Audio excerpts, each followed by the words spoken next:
Hello and welcome to part 3 of Borrasca, brought to you by the Dalek Emperor over on Reddit's NoSleep.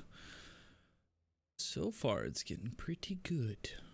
Hopefully we get to some answers about what the fuck is happening in Drisking. We'll see.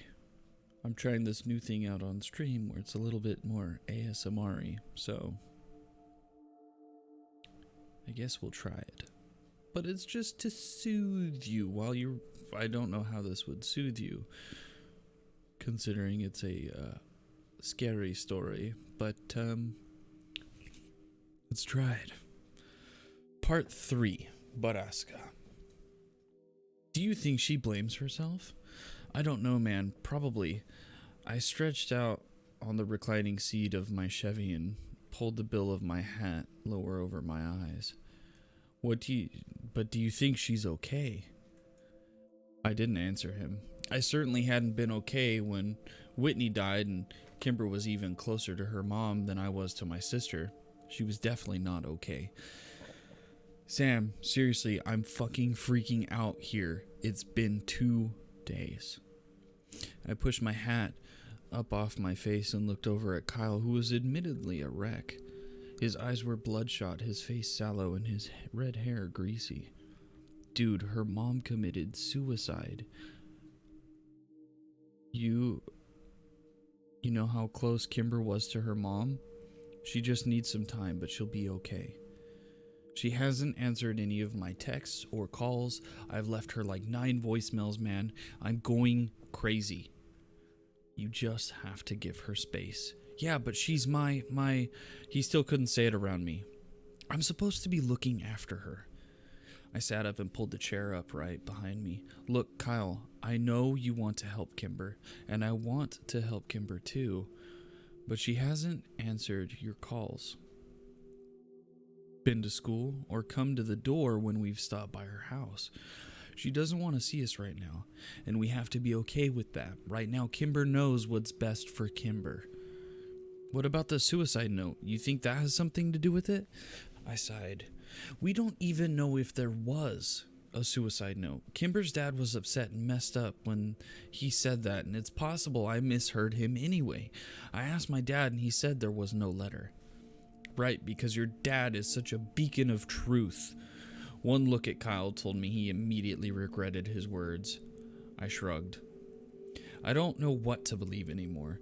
The truth was that I knew what I heard. Mr. Destro had said something to the cops about a letter, but I couldn't tell Kyle that. Not right now. He was already worried that his relationship with Kimber was part of the reason her mom had been so depressed. I'd asked my dad about the letter when he'd come home after that long night, and he'd sighed, run both of his hands through his hair in a tired way, and said, Sam, I don't know what to tell you. Ann Destro didn't leave a suicide note, and this is the first I've heard of it. With our best friend in mourning and our investigation on hold, Kyle and I had been existing in a sort of suspended state. We went to school intermittently, skipping classes here and there, missing end-of-year tests and smoking more weed than either of us could afford. Without Kimber there to set us straight and keep us in line, we were lethargic, brooding, and irresponsible. I'd never realized how much I relied on her. Kyle and I skipped the last 2 periods of the day and debated on whether... Whoa, shit! Sweet Jesus, you scared the shit out of me. I'm reading a scary story and you scared the bejesus out of me, Tegan. Holy fuck! Thank you for the follow, Lazoli. Jesus Christ! I'm reading a scary story. Perfect timing. Domo arigatou gozaimasu. Thank you, Risen Ryan, for the follow. Oh my god, that was funny. Oh, sweet Jesus. I had to drop the Lul in there for you, my friend. Oh god. Man, oh, sweet God. If that's People, not immersion people, breaking, I don't know what is. people one day are gonna watch this and go, "What the fuck was that?" And be like, "Oh no, it's just his raid notification. It's fine. Just a little bit of The Office. It's perfect. It's great. It's phenomenal. I love it." Whew. Heart attack. This is scarier than a scary game. Oh, okay. We're not even at a scary part yet. I just realized that. Oh, okay. Thank you guys for the follows. Let's get back to the immersion. Should be fun.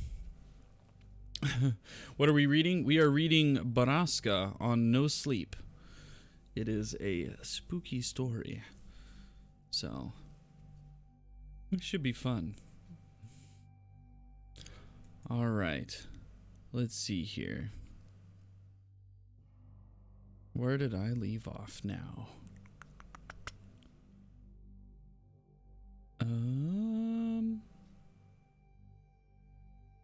Kyle and I skipped the last 2 periods of the day, debating on whether we should even go to school tomorrow, which was the last day of our sophomore year.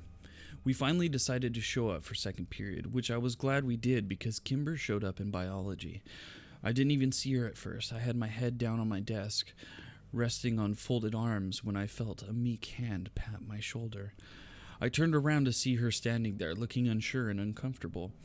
I gave her half a smile and pulled her into a hug. But it wasn't a super comforting, not at all awkward Kimber hug. It was a long, weaker hug, and I felt so protective in it that I was sad when it was over. "How are you doing, Kay?" I asked her when she finally released me. Kimber wiped a tear off her cheek. "I'm okay." And she gave me a wobbly smile, and I knew it wasn't true. I wrapped her into another quick hug as Phoebe Dranger gave us a snotty look. "Have you seen Kyle yet?" "No, I have next period with him. He's been worried about you." "I know," she said, sliding her eyes to the floor. "Things have been really hard for me at home." "It's okay," I said. "We're here for whatever you need." "Yeah, that's what I was hoping. Whatever you need." Since it was the last day of school, our teacher, Miss Founder, was just happy to return our graded tests and let us bullshit the rest of the period. Kimber talked about the arrangements for the funeral that weekend and chided Kyle and I for skipping finals to get stoned. When the bell rang, I could see that Kimber was both excited and nervous to see Kyle. As we packed up our bags, I assured her that Kyle wasn't mad. He was just worried about her. She threw her bag over her shoulder, set her jaw, and nodded. She was trying so hard to keep it together.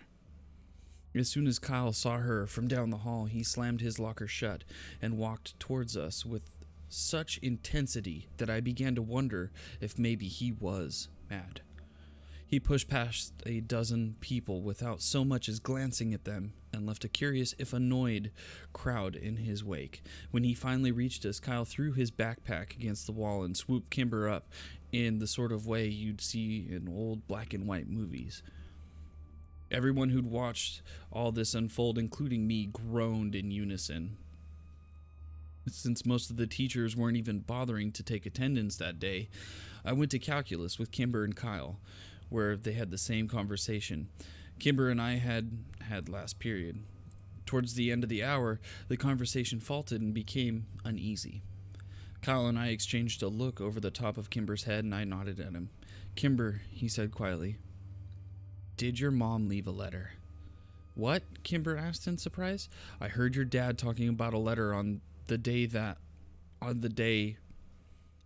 Tuesday," I said.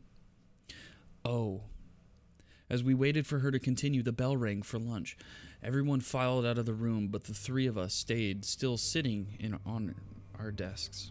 "Kimber," I finally said. She sighed sadly and looked over at Kyle. "Yes." "What did it say?" he asked nervously. "I don't know. I haven't seen it. I asked my dad for it when we got home, and he said I'd misheard him and there was no letter. He said not to mention it to anyone else or I'd just upset people." "Well, then we both misheard him," I said, "which seems unlikely. I've known my dad all my life, and I know when he's lying." People started to filter in for the next period, sliding sympathetic glances at Kimber. Since it was our lunch period, we gathered up our things and walked out to my car. As we always did, I sat in the back seat, letting Kyle and Kimber take the front. Kimber took a deep breath and continued, I know my dad is lying, and I know he has the letter. Are you sure? Kyle asked. I could tell he was still terrified that some of the blame rested on him. Yeah, and I know it contains the name Prescott. I think I even know where it is. Prescott? Yet somehow I wasn't that surprised. He was the axis around everything that was bad orbited. How do you know it says Prescott? Kyle asked. I heard my dad reading it once. I think he reads it a lot, actually. He was sort of sobbing and whispering the words and throwing things in his office. My dad, he hasn't been well. Do you think she was having an affair with Jimmy Prescott? I shook my head. I'm guessing you need to think bigger than that, Kyle. I agree, Kimber said to her hands in her lap. With everything we know about the Prescotts, I'm fairly sure this isn't about an affair. It's all connected somehow, don't you think? My dad was the love of my mom's life, but she only left a letter for me. I think that somehow I'm the one she wronged, not him. You know, I think she did something to me, or maybe she did it because of me. Kimber's voice broke over the last sentence, and Kyle pulled her over, kissed the top of her head, and whispered words to her that I couldn't hear. So we need to get the letter, I said, after giving them a minute. Yes, I really need to read it. Kimber's voice was still wobbly. How do we get it? I asked. If it's in the office, we just need to wait until her dad isn't home, Kyle said as he looked out at the window. You don't think I thought of that? Kimber sighed. He never leaves his office. Not since we got from the hospital. He sleeps in there. So we need to get him out. No, we need to get me in. Tomorrow is my mom's funeral, and half of Drisking will be there, including my dad, of course. I need to leave without him noticing and run home so I can go through the office. Okay, that's easy, I said. Without my dad noticing. And I need to be back by the end of the service. We both nodded but stayed silent because it looked like Kimber was saying more.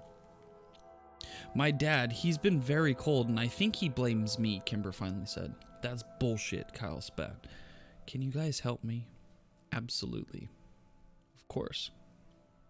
We spent the rest of the lunch hour creating a plan far more strategic than the mission probably needed. Kyle and I would engage Mr. Destereau in conversation, and then Kyle would get a text from Kimber telling him she was having a breakdown in the bathroom. Kyle would leave to go comfort her, and they would take my car to the Destereau house. I would stay behind and keep an eye on Kimber's dad while they were gone. I went to work that afternoon for the first time since Monday. Mira seemed to be in a much better mood and let me go home early since it was Friday. I didn't sleep well, though. And I got up at 4 a.m. to go through my clothes looking for something dressy and black to wear to the funeral. My dad came in before he left for work and found his disheveled, panicked teenage son looking helplessly through piles of black clothing. He smiled pityingly and led me to his own closet. Since my dad and I had not only the same face but the same build as well, finding something suitable to wear was easy. I thanked him, and he asked me to apologize to Kimber for having to work through the service, and that he sends his love. And Destereau's funeral was at an Episcopalian church on the other side of town. I picked Kyle up at 9 and saw he was also wearing a suit of his dad's, though he didn't fit in it nearly as well, and he was constantly pulling at the sleeves and readjusting the waistline. Unfortunately for Kyle, he was much smaller than his dad. We parked as far away from the church as possible, where we hoped no one would notice a car leaving. When we went inside the church, we saw that Kimber wouldn't have to do much acting to convince people she was having a breakdown. We found her at the back of the room, tucked into a chair, and a puddle of curly orange hair and tears. Kyle sat down next to her and pulled her into a hug. Jesus, Kimber, what's wrong? I kicked his foot and shot him a look that said, really? Kyle bit his lip. Fuck. There's no one here, Kimber whispered against his chest. My mom grew up here. She had hundreds of friends in this town, and no one came. We looked around, and I had to admit the turnout was sparse. A few groups of 3 or 4 people standing together. Kimber's dad, who sat in a chair opposite the room of his daughter with his head in his hands, and some family I recognized from barbecues at Kimber's house. Ex-Sheriff Clay with his wife Grace were there, standing with a few of my dad's deputies and talking quietly in the corner. I could see why Kimber was upset. As we waited for the service to start, I realized I'd never been to a funeral before. I wished that we'd had one for my sister, but I knew we never could since Whitney was still legally alive. It made me sad to think that she would never be laid to rest. Only a few other funeral goers trickled in, and the pastor began getting people seated for the service. I noticed the casket at the pulpit for the first time, and was glad it was closed. Still, I had to wonder at the simple, unadorned, almost ugly coffin that had been chosen for Kimber's mom. I knew the Desteros had money, quite a lot of it actually. It was an interesting, almost insulting choice. Poor Kimber. Kyle and I stood, Kimber up, and started over to the pews, but she stopped abruptly. "I'm ready," she said, and brushed the hair away from her wet face. "Ready to leave. I can't be here anymore. It's a disgrace to my mother." Kimber raised her head a notch and set her jaw.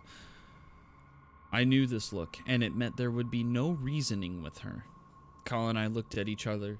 This wasn't the plan. It'd be a lot more obvious if Kimber was missing from the service, especially with the low turnout. "You guys go over and say what we rehearsed to my dad, Kyle. I will text you in 30 seconds. Go." Kyle nodded and started over, and I knew we weren't arguing. Mr. Destero was finally standing, looking over at the front pew reserved for him and his daughter with hesitation. "Mr. Destero," I said as we approached, "I'm very sorry to hear about your wife. She was..." Shit, I forgot my lines. "A great woman who raised a beautiful daughter," Kyle finished. "Yeah," he spat. "Do great women commit suicide, leaving their wonderful daughters alone in the world?" Shit. "Do great women jump off buildings and make spectacles of themselves and leave their families to deal with the publicity and the grief?" Kyle's phone chirped. Thank God. "Oh, that's Kimber," Kyle said a little too fast before he had time to actually look at his phone. "Oh man, she isn't well. She says she's crying and feeling sick. I'm gonna go help her." "No," Mr. Despereaux yelled, so suddenly that Kyle dropped his phone on the ground where it made a loud clatter and on the stone floors. "Not you. You don't help my daughter. You don't even talk to her. He can go." And he pointed at me. Okay," I stuttered. The plan had changed too much. I needed to somehow get the car keys from Kyle without being seen. Kyle gave me a shaky, subtle nod, and then he and Mr. Destero went to sit down. It was obvious Kimber's dad was keeping an eye on Kyle. Getting the car keys from him was going to be nearly impossible. I backed into the shadows at the back of the room while the pastor started the service. I texted Kyle 4 times asking for help, but he wouldn't dare touch his phone. He just stared straight ahead, flicking worried glances at Miss Destero every few seconds.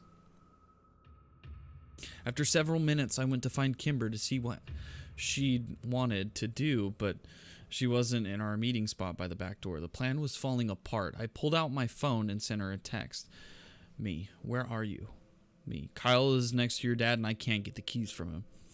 I waited in the hallway, tapping my phone against my head nervously. After a minute or two, my phone vibrated. "Kimber, I'm sorry. I left without you guys. I had to get out of there. I'm so sorry. I'll be back before the end of the service. I promise." "Shit." "Me, be safe." It was now imperative that I not be seen. I went to the men's bathroom, locked myself in a stall, and played Snake for the longest 20 minutes of my life. I knew the service wouldn't go on much longer, so I texted Kimber again. "You on your way back yet? Did you find it?" I sat waiting, watching the minutes tick by. I texted her again. "Me, I think the service is ending soon. Where are you?" After another 7 minutes of no response, I tried calling, but it went to voicemail. I tried again with the same result. I was getting nervous. I was about to try a third time when two people walked into the bathroom and my phone vibrated with a text. It was Kyle. The service was over. Kyle, Kimber has the keys. Why aren't you guys back yet? Did you find anything? I left the bathroom without washing my hands and received dirty looks from the two strangers at the urinals as the doors closed behind me. I found Kyle staring out the window looking for my car. Kyle. He jumped. Where's Kimber? What did you guys find? I don't know. She left without me. What the fuck? Why? Where is she? I don't know, Kyle. She left without me. I reiterated. She's not answering my calls or my texts. Fuck. Mine either. We have to keep an eye on her dad until she gets back. We're not the only ones, Kyle said, gesturing across the room. What the fuck is going on? 3 men were talking to Kimber's dad in a corner across the room. Chief among them was Killian Cleary, who was flanked by his 2 former deputies. Driskin's retired sheriff had his hand on Mr. Destero's arm and was speaking to him in an angry, hushed tone. Kimber's dad was shaking his head and desperately objecting to something. The 2 deputies walked out the front door to the church, and Mr. Destero sagged against Killian Cleary, who sat him in a nearby chair. Something was happening. Call Kimber now, Kyle said. I tried again, and this time the call rang twice and it was sent to voicemail. I ended the call and threw up my hands, looking desperately at Kyle. Again, he said, and took out his phone. I got the same result, but felt a jolt of relief when someone answered Kyle's call, but it wasn't Kimber. Phil, what part of town are you in? I need a ride. It's an emergency. I waited. Yeah, man, I'm at Northridge Church as fast as you can. I'm with Sam. I'll owe you. Kyle hung up and then immediately tried Kimber's phone. She's sending me to voicemail too. We both stood at the window, anxiously waiting to see Phil's silver Mazda pull up. Kyle chewed his lip and I tapped my phone. Come on, Saunders. We threw occasional looks back at Kimber's dad until Cleary stood him up and ushered the now inconsolable man out of the church. Suddenly, Kyle's phone chirped and we both looked down to see Kimber's name flashing up on the screen. Kyle's knees nearly buckled in relief and he sagged against the wall. Kimber, I found it. Kyle opened the text and furiously typed a reply. They're coming for you, Kay. We both stared at the phone, waiting for a response, and just as the sun blinded us as it reflected off of Phil's approaching silver sedan, we got one. They're here. It was the last message we got from Kimber. When Phil dropped us at the Destero house, we found the front door unlocked and no one home. My car was sitting in the driveway, unlocked with the keys in the ignition. Kyle and I drove back to the church, but the funeral was over and the few people that had attended it were already gone. We drove back to Kimber's house again, but it was just as we'd left it. No one was home. Kyle had lost it by this time and was an absolute wreck. He'd called her so many times, I was sure he'd killed her battery. His calls went straight to voicemail and his texts were unanswered. After half an hour of begging from Kyle, I finally called my dad. He answered immediately. Sammy, what's wrong? It's Kimber. She's gone, Dad. We've looked everywhere, but her and her dad are missing. She left the funeral early and Killian Cleary was talking to her dad. And then Samson and Greg left, and I think they went to her house and they got her dad. I think they're still working for Cleary on the side or something, and I think they're doing something bad. Whoa, slow down. Come by the station and let's talk. I'll take a statement from you boys and I'll send a couple of officers to investigate the house right now. Just calm down, Sam. We'll handle this. I hung up and threw my car violently into reverse, jerking the wheel to the left as I hit the end of the driveway. Sam, how do you know? How do you know we can trust the cops? I'm not trusting the cops. I'm trusting my dad, I said. My words sounding hopeless, even to me. I turned into the sheriff's office and Kyle was out of the car as soon as I slowed down enough to park. By the time I got inside, my dad had Kyle by the shoulders and was nodding solemnly at everything Kyle was telling him. When my dad saw me, he motioned for an officer to take us to his office. After a few minutes, he came in and sat down across the desk from us. All right, boys, I'm going to have Officer Ramirez come in a few minutes and take a statement from you both. I want you to know at this point in time, it looks like the Desteros left town voluntarily. No, no way, Mr. Walker. Kimber would never. My dad held up his hand for silence. Let me rephrase. Jacob Destereau left town voluntarily. Kimber is a minor and has no legal rights here. If her dad said they're leaving, then they're leaving. But she's not answering her phone, and we went to the house, Dad. Nothing was packed. Maybe they're just getting away for a while. Maybe going to her relatives. I can't theorize as to why she wouldn't answer her phone, other than maybe she wants to be left alone for a while. Kyle was exasperated. But, look, I know it's hard for you to understand, but losing a family member takes a toll on you, on a person. Sam, you know that. We don't know how people are going to grieve, and we don't have a right to. I think it's very likely that Kimber will be back by the fall for school. The fall? Sheriff Walker, that's 2 months away. You need to investigate now. Kyle, I know you're upset. And no one said we're not going to investigate thoroughly. Like you investigated Whitney's disappearance thoroughly, I spat, and didn't regret the words. Sam, he snapped with more force than I'd ever heard him use. I am tired of listening to you insinuate that I didn't do it. Everything I could to find Whitney. I love your sister more than you can imagine. She's my daughter, Sammy, and I will never give up. And what about the deputies that left the funeral to go after her? Kyle interrupted. My dad raised an eyebrow at me. Sampson and Griggs? I ground out through clenched teeth. He sighed. Boys, Sampson and Griggs left a funeral because I sent them out on a call. I stood up violently, knocking over my chair in the process. Oh, come on, Dad. All right, that's enough. The sheriff slammed his hands on the desk and stood up. I told you I would tell you what I know, and I have. I understand your friend is important to you, and God damn it, the Destereaus are friends of mine too. I promise you that I will use the full extent of my resources to track them down and put your minds at ease, but until then, all I can offer you is the assurance that there is no sign of foul play at this time. You boys need to get off the warpath and let us handle this. Now, Ramirez is waiting in the hall to take your statements, and then both of you are going home. Understood? I said nothing and glared at my dad, seething with rage. Kyle stood up and walked out of the room with no emotion whatsoever.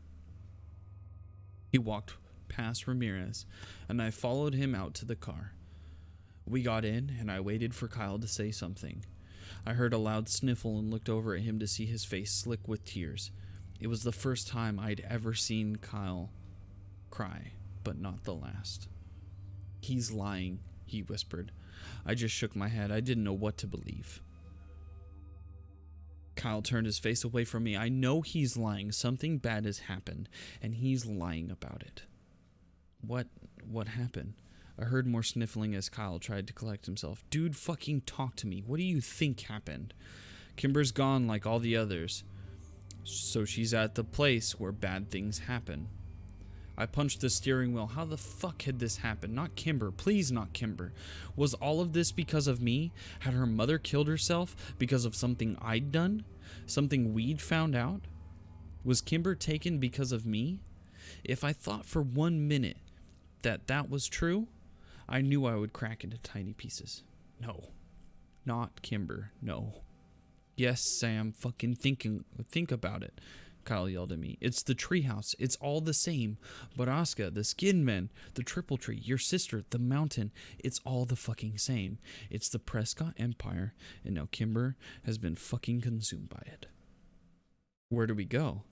I could feel the warm tears of my own desperation and hopelessness sliding down my cheeks. What do we do? What do we fucking do? Kyle threw his hands up in frustration. We have to go to Ambercott, right? It all starts and ends at the triple tree, Sam. Surely you figured that out. We've been to the tree house 1,000,000 times, Kyle. There's nothing there. I don't know where the fuck else to go, Sam. Rap, rap, rap. I jumped as someone tapped on the window of the car and wiped the tears off my face. I rolled down the window as Officer Gregg leaned down and looked into the car. You boys move along home, all right? Yep, I said and turned the key in the ignition. Officer Gregg waved at us as we pulled out of the parking lot, but we didn't wave back. The treehouse, Kyle said. We drove in silence, both of us trying desperately to get a hold of ourselves. If we're going to be of any help to Kimber, we needed to be calm enough to think logically. I parked in the space next to the trailhead and saw several bikes tied to the post. As we made our way up the West Rim Prescott Ore Trail, we passed Parker and a couple of his friends coming down it. I nodded to him, but Kyle said nothing. I just stared up at the trail for the only place he knew to go. It was almost dark by the time we got to Ambercott, and there was a little light left to search for whatever Kyle hoped to find. It took half an hour in the darkness before I finally convinced Kyle that there was nothing there to help Kimber. And though we didn't speak of it, I knew that he and I were both painfully aware of all the sounds of the night. We were scared, terrified, down to our very bones, that we would hear the piercing scraping, grinding, and metal screams of the monster at Borrasca that we'd become so accustomed to over the years. We both dreaded it, prayed it would not come, and we did not speak of it. I dropped Kyle at home and promised we would find Kimber tomorrow. I swore we would. He gave me nothing more than a shallow nod and disappeared inside his house. My dad was waiting for me in the kitchen when I got home a few minutes later. I didn't look at him and walked over to the fridge, realizing I hadn't eaten all day. Sammy, sit down. I want to apologize for today. I took out some chicken and cheese and went to the pantry for bread. I know you're scared, and I know that a lot has been going on that you can't exactly relate to, he sighed. Anne had been depressed for a good long while, Sam, over 20 years. That'll weigh on a person. I ignored him and continued making my sandwich. I was dying inside, wondering if I could even trust the man I called Dad my entire life. She was suffering, Sam, and sometimes people who suffer that deeply don't know of any other way out. She knew her depression was hurting her husband and her daughter, and maybe she mistakenly thought she was doing them a favor. Mom's depressed, I said, without taking my eyes from my task. He sighed. Your mother is coping, okay? And this was very different, Sam. Kimber's mom has been depressed since she was in her 20s. Early in her marriage, Anne suffered multiple miscarriages. Infertility can be very hard on some couples, and not even Kimber's birth could totally ease her pain. Dad, with all due respect, I'm tired and I'm going to bed. Kyle and I are getting up early to look for Kimber. I threw the knife in the sink with a loud clang and turned to look at my dad for the first time. Please tell me you're still trying to find Kimber. The sheriff stood up from the kitchen table looking as tired and disheveled as I felt. I promise, Sammy. And I finally believed him. The next morning when I pulled up to Kyle's house, Parker came out to meet me. Hey, Parker, I said when I rolled down the window and the cool morning air wafted in. Kyle's not here. He left around 5, stole my dad's truck. He's pissed, so you'd better go. Thanks, man, I said, and then rolled up the window and took off down the street.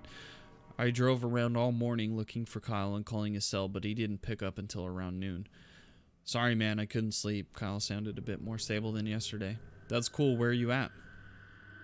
I don't know exactly. A rare spot where I'm getting service. You in the woods?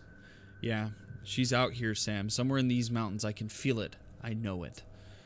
All right, well, let me meet you. Okay, just come down to the West Rim Trail, and I'll meet you there. I was only 5 minutes away, so I arrived before Kyle had time to get down the mountain. Mr. Landy's red Dodge Ram was parked haphazardly in a no parking zone, and I figured it would probably be towed by the time we got back. I doubted Kyle cared at this point, though. I crossed my arms and leaned against my car as I waited for him, starting up the dirty red trail with impatience. When Kyle finally showed half an hour later, he was covered in sweat and dirt and dejection. So, I said, pushing up off the car. No, nothing, man. All right, well, let's keep searching. We hiked miles and miles of the mountain that day, but we didn't find any sign of human life. And for the next few days, if the sun was out, so were we. Kyle was growing more and more desperate, crossing over into private property to look for logging equipment and mapping out the country's many mines to search the abandoned buildings. But the mountain was big, and the needle buried deep in the haystack. And as the days slipped away, so did Kyle's sanity. Every time I saw my dad, he would give me a sober look and promise me that they're still looking. It seemed to me that even he was growing concerned. The Destro house remained as cold and as empty as the space between the stars above it. On was the 11th night of our Kimberless existence. I was awoken out of a troubled sleep by the piercing, whirling, screeching sound of death at Borrasca. I cried myself back to sleep to the tortured sounds of Kyle's own agony next door. We had failed her. Kimber was dead. And that concludes part 4 of part 3 of Borrasca. My apologies, this is part 3, not part 4. And oh my god. It's actually pretty freaking intense, not gonna lie. This is definitely scary. It's creepy, it's scary. It's spoopy. It's definitely spoopy, but yeah. So thank you all of you lovely people for dropping by. Tegan, thank you for the raid. Lizoli, thank you for the follow, and Reason Run, thank you for the follow as well. Appreciate that very much. That concludes part 3 of Borrasca. YouTube, thank you so much for watching. Be good when you can, or be good at it. I will have number 4 shortly up as well. That might be within the next couple days, depending on everything. Hopefully. It just kind of also depends on the stream, because this is only happening when I'm streaming. So stream days, we get ASMR-y creepypastas from Reddit. So so I'm gonna say this. From what I've looked up, part 4 is on that subreddit. Mm-hmm. Part 5 is not, but it does exist. So I'll have to find part 5. Yeah, you'll have to do a bit of digging to get a hold of that one, but I think it's on the original user's page somewhere. Oh, I'm sure. Well, YouTube, be good when you can, or be good at it. I will see you in the next video shortly. So stay tuned for for more fun stuff. It should be great times. Yeah, totally great. I like it. Bye bye, YouTube people. Adios.